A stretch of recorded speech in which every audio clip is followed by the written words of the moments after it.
വിഴിഞ്ഞത്തെ 38-കാരന്റെ കൊലപാതകവുമായി ബന്ധപ്പെട്ട് കൂടുതൽ ദൃശ്യങ്ങൾ പുറത്ത്. സുമനെ ക്രൂരമായി ആക്രമിച്ച് കൊലപ്പെടുത്തിയതിന് മുൻപ് പകർത്തിയ ദൃശ്യങ്ങളാണിത്. തർക്കം തുടങ്ങിയത് മദ്യം കിട്ടാത്തതിനെ തുടർന്ന്.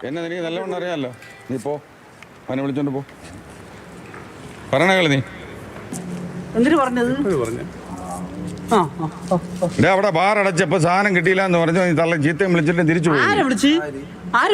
അവിടെ സാധനം ഉണ്ടായിരുന്നു, നീ വന്നപ്പോ സാധനം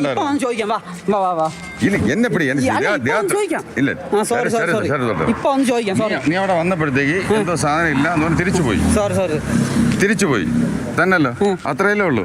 എവിടെ സാധനം ഇല്ലെന്ന് പറഞ്ഞു? ഞാൻ സാധനം കൊടുത്ത് അടിച്ച സാധനം, ഞാൻ ഒരു ലിക്കർ 2 കുപ്പി ബിയർ അടിച്ച സാധനം. പിന്നെ തിരിച്ചു വന്നതിരിപ്പോ നീ ഇത് സംസാരത്തിന്റെ വിഷയത്തിലാണ് തിരിച്ചു വന്നത്. സംസാരത്തിന് ഇങ്ങനെ സംസാരിച്ച കാര്യം ഞാൻ ഇവിടെ നടച്ച് വീട്ടിൽ പോകുന്ന സമയത്ത് ഇങ്ങനെ വിവരങ്ങളുമായിട്ടുണ്ട്. ഇന്ദു, ഒരു വീടിന് കാവലായിരുന്ന സുമനെയാണ് നഷ്ടപ്പെട്ടത്. അവിടെ നിന്നുള്ള വൈകാരികമായിട്ടുള്ള ദൃശ്യങ്ങളൊക്കെ നമ്മൾ കാണുകയും ചെയ്തിരുന്നു. ഇപ്പോൾ ഈ പുറത്തു വരുന്ന ദൃശ്യങ്ങൾ എന്തൊക്കെയാണ്? അക്ഷയ, കഴിഞ്ഞ വ്യാഴാഴ്ച പുലർച്ചെയാണ് സുമന്റെ കൊലപാതകം. ഏറെ ഞെട്ടലോടുകൂടിയാണ് നമ്മൾ ഈ ദൃശ്യങ്ങൾ കണ്ടത് എന്ന് തന്നെ പറയാം.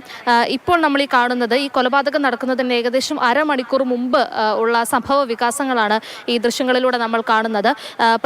ഒന്നാം പ്രതിയായിട്ടുള്ള അച്ചുവിനെ നമുക്ക് ആ ദൃശ്യങ്ങളിൽ കാണാം. മരണപ്പെട്ട 38-കാരൻ സുമനെ നമുക്ക് ഈ ദൃശ്യങ്ങളിൽ കാണാൻ സാധിക്കുന്നുണ്ട്. അതായത് രാത്രി 12 മണിയോടടുത്ത് ബാർ അടച്ചതിന് ശേഷം മദ്യം ലഭിക്കാത്തതിനെ തുടർന്ന് അച്ചു അവിടെയുള്ള ആളുകളുമായി ഒരു തർക്കത്തിലേർപ്പെടുകയും സംസാരമുണ്ടാവുകയും ചെയ്തിരുന്നു. അങ്ങനെ ഇവിടെ ഒരു ഫ്രീലാൻസ് ഫോട്ടോഗ്രാഫറായ ഷാൻ എന്ന ഷെരീഫുമായാണ് അച്ചു ആദ്യം തർക്കം ഉണ്ടാകുന്നത്. പിന്നീട് അതൊരു ചെറിയ കയ്യാങ്കളിയിലേക്കൊക്കെ പോയെങ്കിലും പിന്നീട് ഇത് പലരും ഇടപെട്ട് ഒരു അനുനയത്തിലേക്ക് എത്തുകയായിരുന്നു. അതിനുശേഷമാണ് അച്ചു സഹോദരനായിട്ടുള്ള അനന്തുവിനെ വിളിച്ചു വരുത്തുന്നത്.